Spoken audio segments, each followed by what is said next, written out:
Hello student, आज हम पाठ्य पुस्तक क्षितिज का पहला पाठ सूरदास जी का पहला पद पढ़ने जा रहे हैं, जिसकी व्याख्या इस प्रकार है।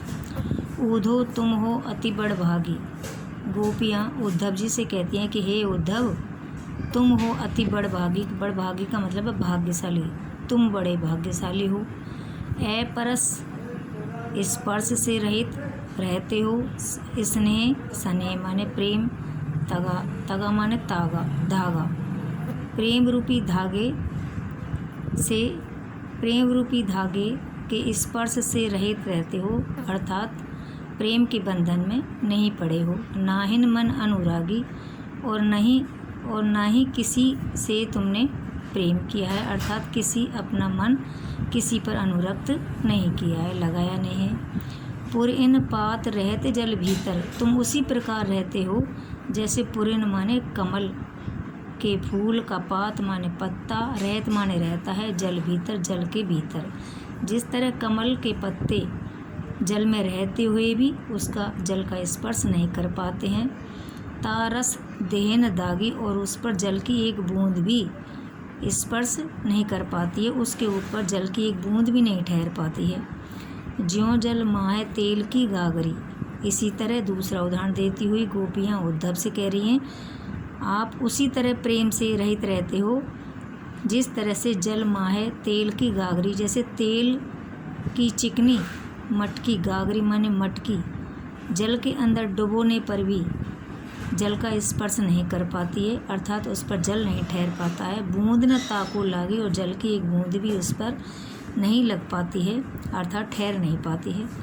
प्रीत नदी में पाँव न बोरियो, तुमने तो प्रेम रूपी नदी में पाँव माने पैर तक नहीं डुबोया है, बोरियो माने डुबोया है, अर्थात प्रेम का स्पर्श भी नहीं किया, अर्थात किसी से प्रेम ही नहीं किया, किसी से लगाव ही नहीं रहा है आपका। दृष्टि न रूप परागी, और किसी पर तुम्हारी प्रेम भरी दृष्टि भी नहीं पड़ी है।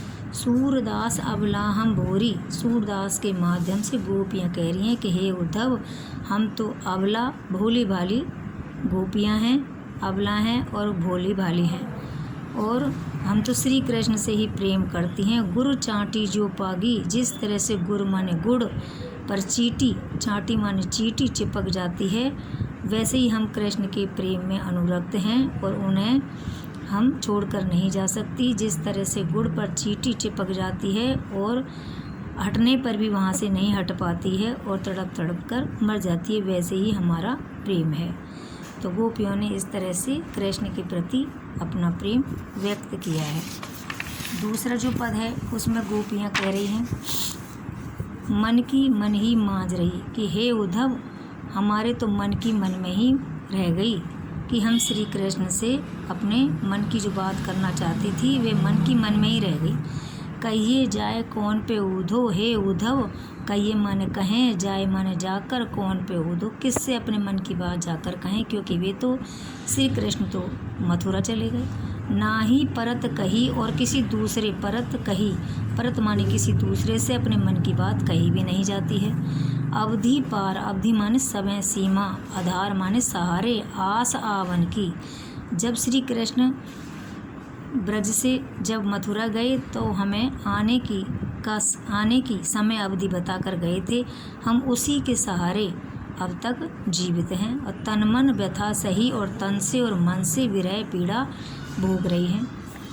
अब इन योग संदेशन सुन, अब तुम्हारे इन योग के संदेशों को, ज्ञान के संदेशों को सुन करके विरहनी विरह दही का मतलब जल रही हैं, विरह रूपी अग्नि में हम जल रही हैं तुम्हारे इन संदेशों को सुन करके। चाहती होती गुहार जितैते, और जिस ओर से, जितई माने जिस ओर से हम चाहती थी, गुहार लगाना चाहती थी, अर्थात अपने मन की बात कहना चाहती थी, उतते दहार भई, ये विरह रूपी अग्नि की जो धारा है उधर से ही प्रवाहित हुई है, इसलिए हम किससे अपने मन की बात जाकर कहें। सूरदास अब धीर धरई क्यों, गोपियाँ कह रही हैं, सूरदास जी के माध्यम से गोपियाँ कह रही हैं कि हे उद्धव, अब धीर माने धैर्य, धरई माने धारण, क्यों माने क्यों, अब हम धैर्य धारण क्यों करें जब हमारे सब्र का बांध ही टूट गया है। मर्यादा न लही और श्री कृष्ण तो अपनी मर्यादा का पालन भी नहीं किया है, इसलिए अब हम धैर्य धारण नहीं कर सकती, इसलिए अब हम तड़प कर ही मर जाना ही उचित समझती हैं। Thank you. आज इतना ही।